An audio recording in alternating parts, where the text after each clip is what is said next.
It's a story that has to be told. So many people died, and it was so natural to see them just collapse and get put in wheelbarrows outside. We were freed already, but we were still in the dirt with the lice. The lice were crawling all over. It haunts me.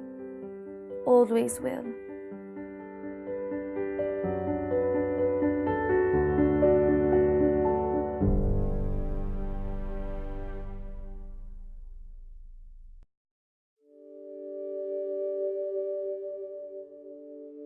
I'm Jewish, and I really wanted to learn more about the Holocaust because I was never really taught it in high school or anything. They kind of skipped through it. I wanted to be able to do something that I really liked my first semester instead of like science.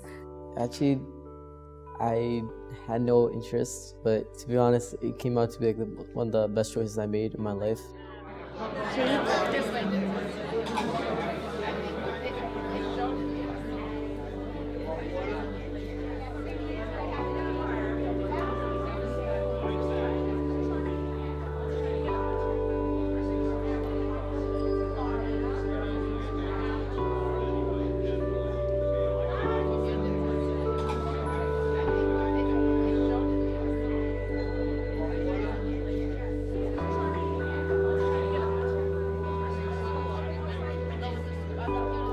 For our class, we got invited to come to this event for Rosh Hashanah, and we got to meet 10 Holocaust survivors.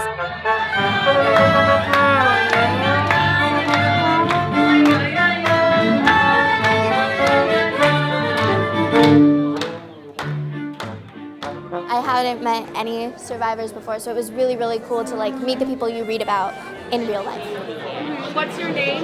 My name is Shirley. The thing is, in spite of everything, we survived. They tried to kill us all, but that's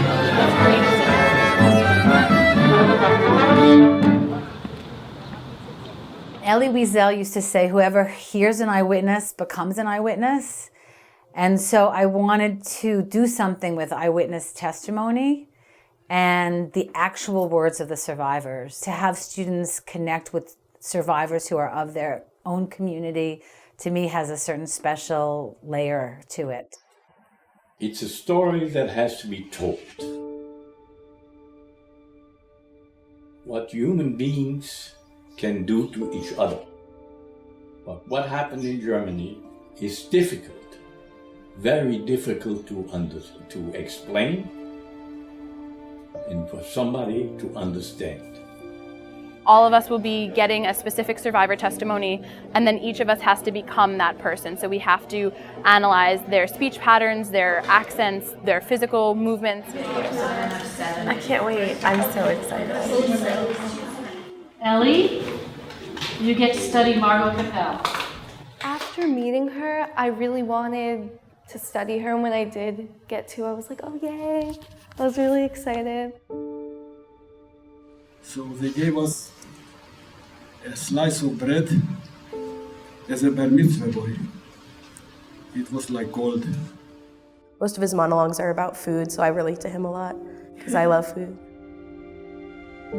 Especially because my grandmother is a survivor.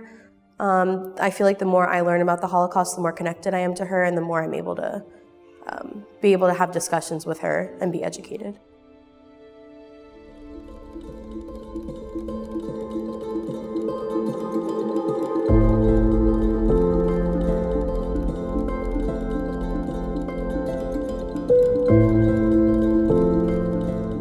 In some ways, this got started when I met Egon Salmon in 2010, and I realized that the Nazis allowing a Jewish family to flee who came straight to Staten Island really was at the intersection of two things I'm so passionate about, Holocaust remembrance and local history. I'm really nervous to see him, but he's just a person, but they're all a little famous in this class. So.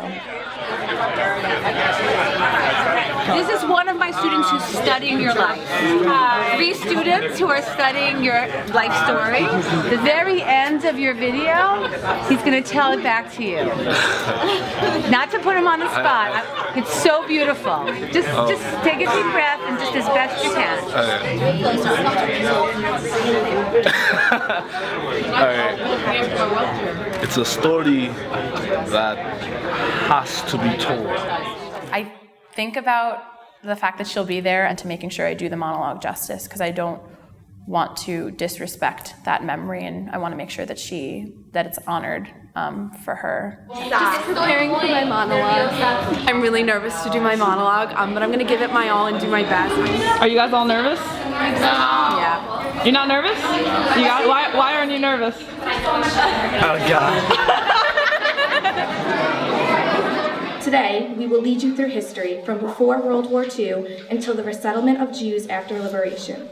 The US, Canada, and the rest of the countries in the Western Hemisphere, all to turn the passengers away, not allowing the MS St. Louis to land. I spent my birthday, June 4th, on my return trip to Europe. And of course, Friday night, we would have chicken soup. It was tradition in every Jewish home. Every Friday night, chicken soup. And then we were told that the synagogue had been set on fire.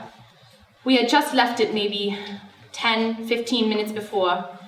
It was a beautiful synagogue at the time, and of course, from that moment on, things were entirely different. It's difficult to comprehend, but remember it happened.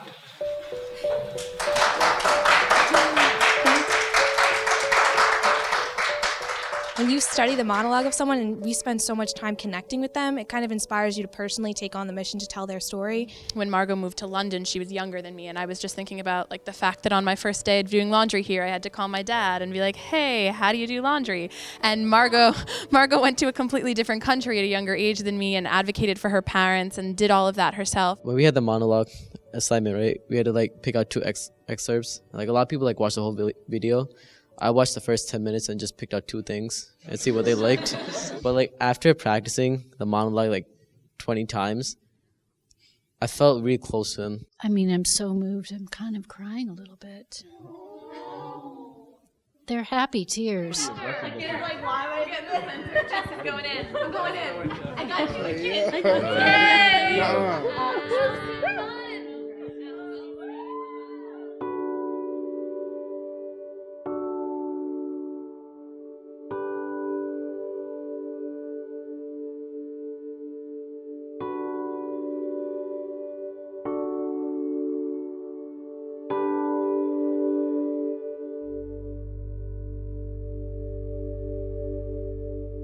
This Seder, we want to share with you 6 stories of survival. We've been neighbors here on Staten Island, sometimes called the Borough of Parks or the Forgotten Borough. Oh, and what a better place to start remembering than in the Forgotten Borough. Oh, that would be we were at the camps a couple of months, and still there was some Jewish people who kept the religion, and they found out my age, and I told them I am bar mitzvah. So they gave us a slice of bread as bar mitzvah boy. It was like gold.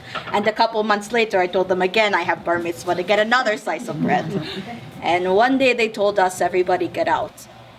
What haunted me, still haunts me, will haunt me till the end of my life is, could I have done more to bring my parents here?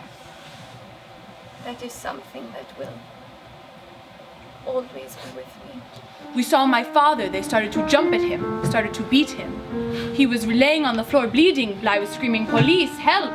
Police, help! These people, they just make believe they don't see it, and the others were cheering them on. Kill the Jew, they yelled. And this thing, what I see with my mother, even I didn't want to cry. Even when I'm happy and I'm doing things with the kids that I do, that picture never goes away from my mind. I speak to you and that picture is always here. When she died, near me. I mean, so many have survived to tell us their story. Here they are. Here we all are, together and alive. Do you remember when the hatred began? When the Hitler Youth started? Or or the Jewish shop ban.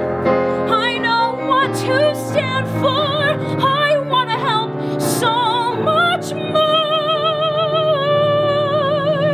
Rise up, we are here to stay. We rise up, let us lead the way. Our liberation has come. We are alive, we are free, we are one. I'd like to know, I need to know. I'd like to know, we need to know. To next year in Jerusalem. Next year in Jerusalem.